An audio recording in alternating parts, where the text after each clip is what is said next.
Well, hello and welcome again. Here we are for my weekly rant. Joking. Looking forward to sharing our event today because it's one of my favorite topics, culture and behavior and the impact of behavior and how to apply that within your organization. So, without further ado, please give me a thumbs up in the chat just so we know that things are working. Say hello, and again, good morning, good afternoon, good evening, wherever you are. Welcome to today's session. I hope you're going to enjoy it as much as I will. Um, okay, just a quick reminder, the book launch happening by the end of the month. So if you have not reached out and put your hand up to get a copy, do take advantage and do that. I can't talk today. Looking forward to the session. The book, we're into chapter part 3, chapter 2. We're calling it week 2 here. So today's topic from the book is about building the culture and the culture through behavior intelligence. All right, so let me just make sure things are happening the right way. There we are. Okay, great. So, culture. What is culture as a definition? If you look it up in a dictionary, it's the observable behavior of a group. Okay, that could be a village, it could be a home, it could be an office, it could be a team, and we've seen how Acumatch helps us to actually map cultures within organizations, within teams, and so forth. So let me dive into the slides today and talk about that. I'm not going to backtrack like I usually do because this is quite a large topic and I want to make sure we do it justice. So, the hard truth. Let's start there. Mission statements. Everybody has them. Points of culture, we call them. At one point, they're plastered on people's office walls, reception areas. People, they talk about them, okay, but unless they are repeated regularly, you can't really call it a culture. You can just call it statements that you have documented somewhere. Okay, culture is what people do repeatedly. It is an observable behavior that is common in an organization or a team, etc. All right. So, the disconnect that we see is most companies recognize the importance of culture, and so they tend to document it and they put it in place, and only 23% of employees statistically can remember any of them, and less than 5% ever practice them. So this actually reminds me of my early consulting years, in my late 20s, early 30s, when I did a thesis on behavior and culture in an organization and how the transformation takes place on the journey from a startup through to growing into a large organization. We researched small business, 100 employee and 400 employee, and it was interesting to watch that journey and see the culture taper off and drop off. In some cases, the companies went under after that period of time because they lost their identity. So we want to avoid that. The purpose of this is to really remind us that the culture, if we revert to that a little bit and talk about it, it starts out with the passion of the leader of an organization. It starts out with great intentions. And it's a mirror usually of the leader when they are starting an organization. They vocalize their intent, how they want to run the business. Becomes the culture fairly early. But as it progresses, things happen in an organization that are just natural part of the journey and humanity that comes into that. And that is the hiring process. When a company gets too large for the owner to be involved in all the hiring and the culture hasn't been put in place the right way, we're going to talk about that, then the hiring happens by people who are not necessarily part of the culture, or they hire friends, family, people that are not necessarily aligned with the culture, but so we lose that focus and attention. So culture is not these things, and it's not we value collaboration. It's the actual micro behavior that takes place that you do. So it's asking two people before making a decision. That's more a collaboration. It's not we innovate first. It's we have a system where people can submit prototypes and encouraged to do that, and we have a session once a month where we reward that, for instance. So those are culture behaviors, micro behaviors I'm going to talk about, as opposed to just verbalizing. It's actually what we talked about last week in terms of walking the talk. You need to actually practice that, and it's the framework that I'm going to dive into today. It's a 6-step framework that I'll walk you through, and you can do this. Anybody can do this if you take notes and apply this. If you want to attend some of our workshops that we'll be running starting next year, there's going to be lots of sessions around all of these topics, so you can dive into it and get access to tools and spreadsheets and other systems to help you implement this. It's very exciting, and I'm looking forward to the engagement with you guys in the future. So, part one. Culture is not words. We just mentioned that. So the value poster or the points of culture on the wall, they're nice. A lot of people have great time creating them. There's a lot of energy that goes into them. But 6 months later, even less in some cases, people have forgotten what it is. It's I use the analogy of, if you have an office and I put a great big box in your doorway, the first time you try to walk into the office, you're going to go, what the heck's this box doing here?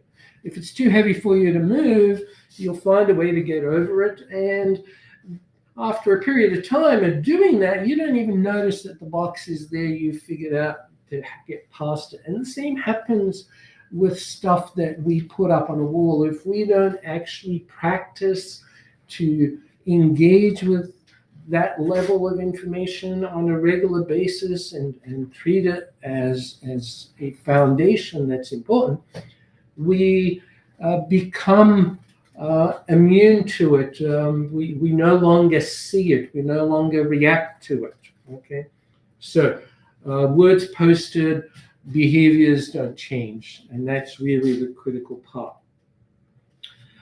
So culture is the aggregate of repeated behaviors. Okay, we are behavior intelligence leading to leadership intelligence, and that's really why we spend so much time talking about behavior intelligence. We use Acumatch to help us to identify the behaviors, and more importantly, in a case like this, if you haven't seen Acumatch and what it can do with the culture mapping, do reach out. It's really wonderful what we've been able to do there.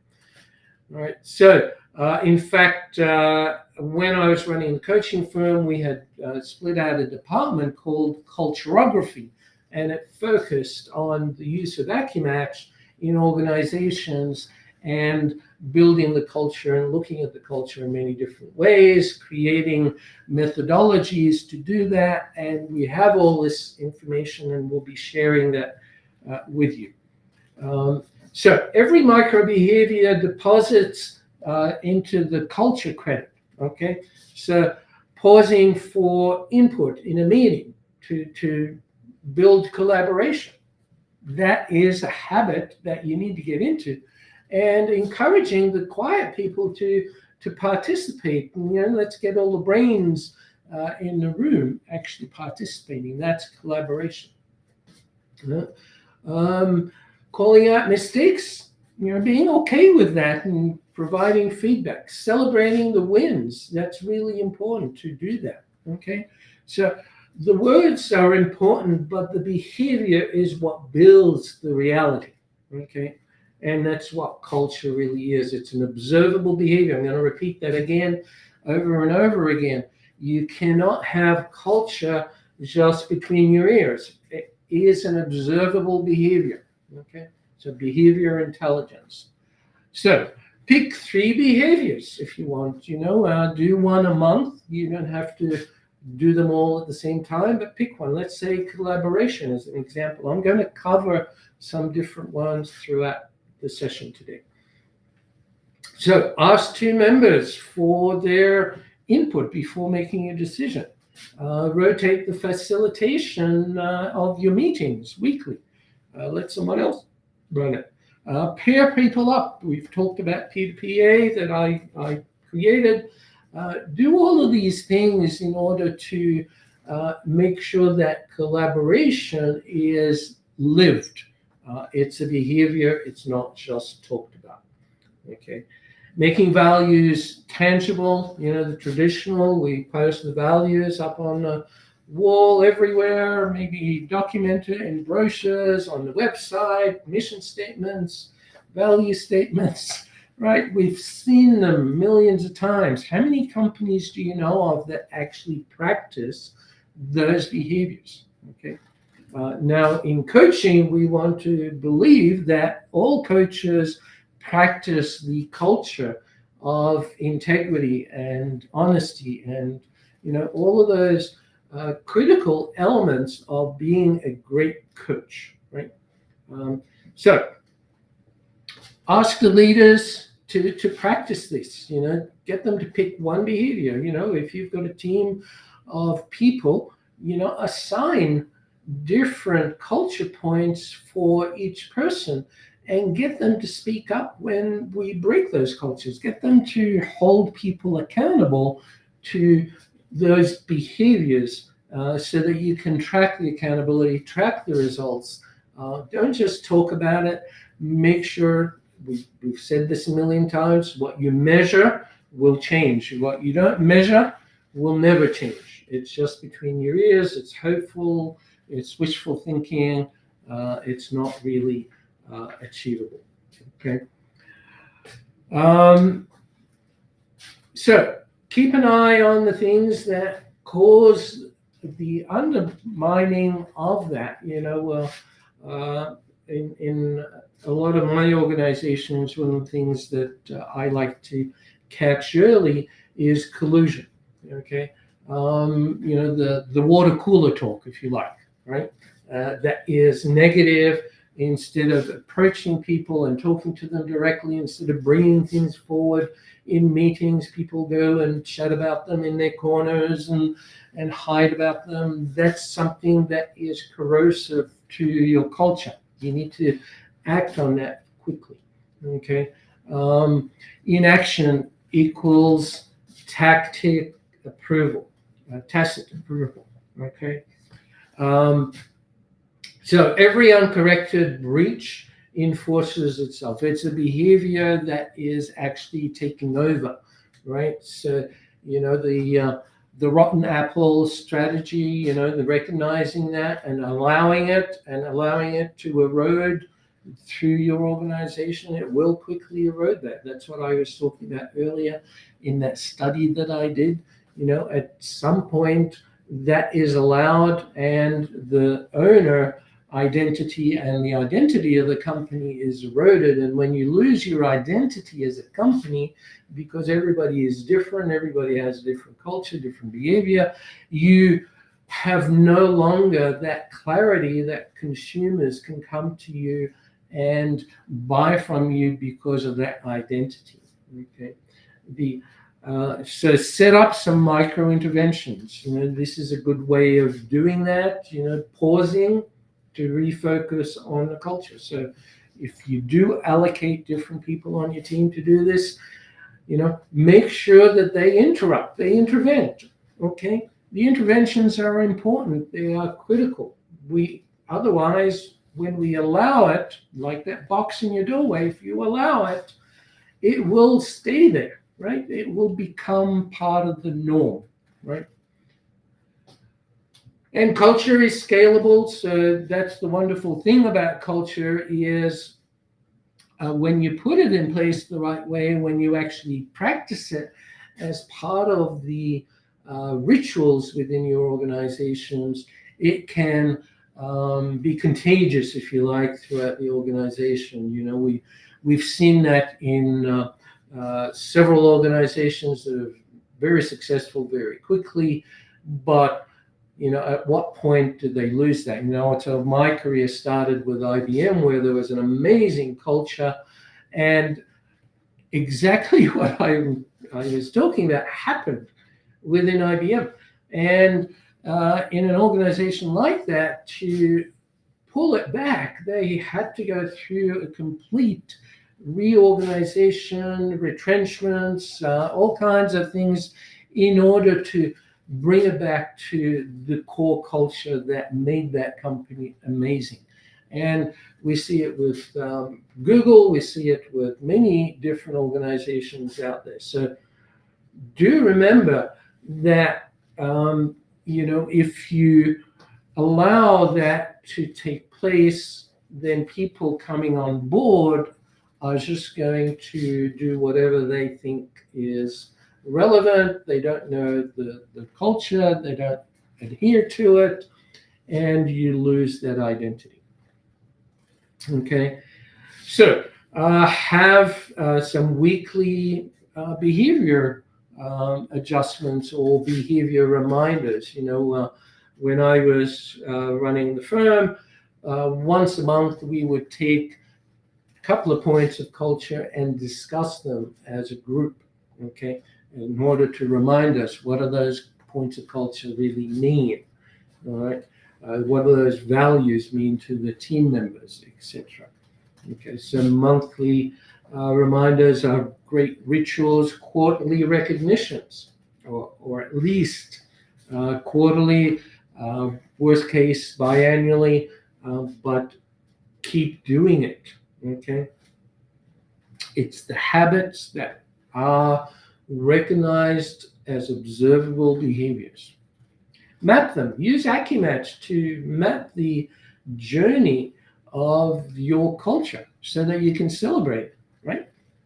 So if you can map certain behaviors, right, and make it tangible and show people the transition of the company culture, then that would be really powerful. It reinforces, it's back to what we've talked about in previous sessions. It's that dopamine hit that, the brain goes, whoa, this is good. I need to do more of that. Okay. It becomes also unconscious behavior patterns, the habits that we talk about. That's culture. Okay.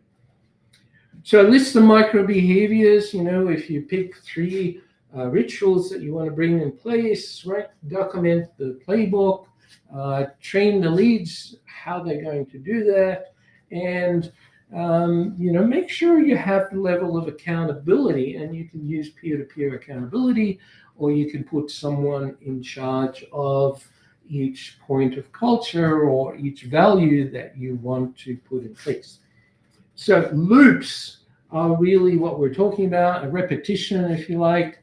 And loops is an important word because when you do something and you get feedback, you can correct, and that's really then you can do something slightly better, and again get more feedback, correct, do it better, and that loop allows you to improve quickly.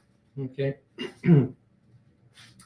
So the typical approach is lots of excitement. Yeah, we're going to do innovation.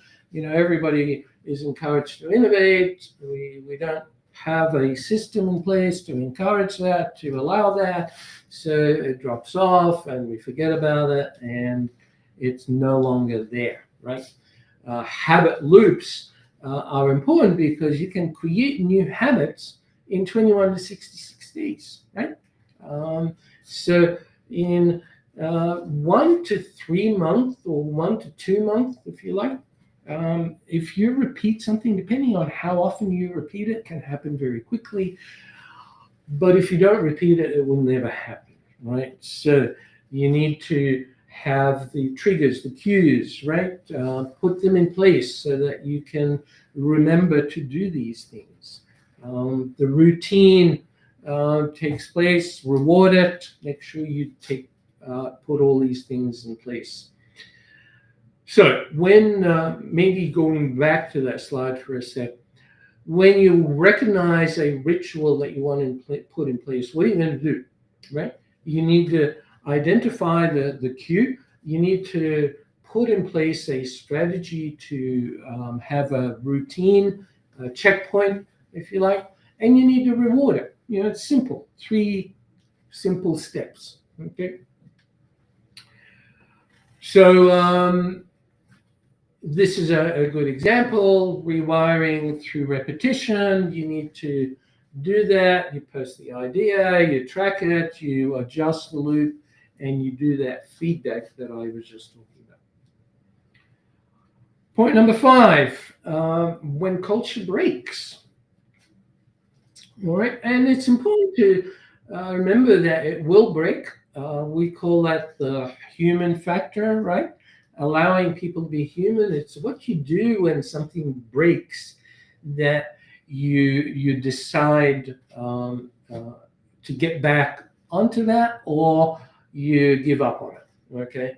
And you don't want to do the latter. So you need to recognize that stuff is going to break, stress is going to happen, and stress is one of the biggest accelerators of the unconscious patterns that can come back into play, right? In neuroscience, we call that, the neural pathways and the myelinating of the sheath around that, like shifting from a donkey track, if you like, or a walking track to turning that into a superhighway, right? A superhighway, things can happen very fast, a bullet train, if you like, versus walking a path for the first time. And that's really what you're doing. Now, when you had a bullet train already established that has the wrong habits, and you try to create new ones like the donkey track or the walking track, it takes a lot of effort and something can trigger you, and stress is a great trigger that will just allow you to go, your brain, I know how to do this in the old way very quickly, because this new stuff takes a lot of energy, takes a lot of focus. Under stress, I don't have time, right? You get into all the old habits.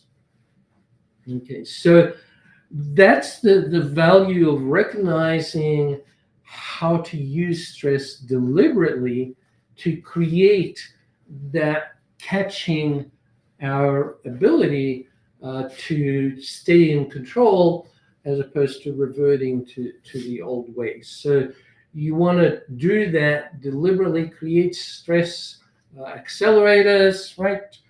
Time box something, create an environment where you can push things hard and quickly to see what happens and to learn from that, so that you can then get back to the hackathon for collaboration or whatever you want to create in order to get back to the right habits, okay?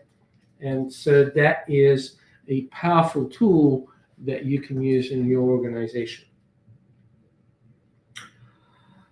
Number 6, all right, so culture lag is a lagging indicator, all right? So the important recognition, and again, when we are we recognize that we are human beings, and some people are quick to jump onto new behaviors, and some people take time.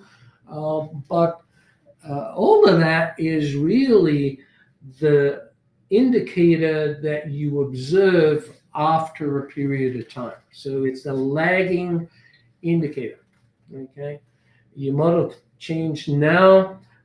Team mirrors it a month later. Culture is really starting to take place. You start to see it. You start to see the tangible change. It's not ever going to be instant. It's not a magic pill. Just because you're excited about it and you think it needs to be done well and done now, it's not going to happen. So allow yourself to understand humanity takes time, behavior takes time, shifting from the old bullet train to create a new one and shut down the old bullet train so that it doesn't necessarily kick in, and you have a faster way of doing things, a better way of doing things. That takes time. Okay, you can't turn a walking track into a super highway overnight. You gotta walk it a few times. You gotta find the faults. You gotta figure out where it's going to go. Where's the pathway? Where's the right track to build the road first, right? Is it for cars? Is it for donkeys? Is it for right? How many people need to travel that frequently in order for you to go, oh, we need to make this bigger. We need to make this faster. We need to pave it. We need to put train tracks so we can actually go even faster than by car. Airplanes, right? There's all kinds of things that take time. And recognize that those are the lagging indicators. So it starts with the leaders, all right? We talked about that last week. People will mirror what you support, and they don't mirror what you say, they mirror what you do. So behavior intelligence, okay? Net promoter scores, turnover, engagement, all of these things, we've talked about employee engagement for the last couple of decades and how to improve that. Culture is the foundation to doing that, okay? Tracking the leading behaviors, where people have fallen behind, where the leaders have maybe failed, you need to recognize that. You need to adjust it. You need to have a system in place to actually recognize feedback, correct, don't chastise people, obviously, but you need to also do corrections. Okay. Sometimes you need to encourage people to leave. Okay. So that might be something that you need to also consider. So select 3 micro behaviors you want to work on. Okay. For instance, on-time start or public recognition, cross-team feedback. We had some great opportunities to map different teams in the same organization and to look at the culture within those teams. Is it the culture of the team, or is it the culture that's fed from the leader? It's always the leader, right? Okay. And so when you have 2 teams that are doing exactly the same thing, but their performance is different, you need to look at the team members, but you also need to look at the leadership within those teams. Okay. So use trends to show cultural improvements. So, as I said, this is a very exciting topic. It's a foundational topic that you really need to recognize the importance of that. And so over the next few weeks, right, pick one, put the systems in place, the micro interventions, allocate someone responsible for each point of culture. and create the blueprint, but the behavior is really the key. It needs to become the indicator dashboard that is about observable behavior. Not that people can recite it, okay? That's nice, but the actual behavior discussions, as I mentioned, in our organization, we would take one point of culture or 2 points of culture and discuss to great length for a whole meeting what the value is from that point of culture or that value. What does it look like? What sort of feedback? How do we track it? All of those things that are really reinforcing the importance of culture. So track it, iterate, share progress, and celebrate. All right, well, I got through that quicker than I expected, which is great. But if you do have questions, do post them. We'll watch for your questions. Your participation is always respected and enjoyed. So I look forward to your points. Next week, I dive into week 3 or chapter 3. Influence is behavioral, not positional. So it's not about hierarchy. It's about the influence through behavior, and people mirror what you do. So we'll talk about that. All right. So again, watch for the book launch, and I hope you can join me again next week, where we dive into more of this and have fun with that. So again, thanks, and see you next week.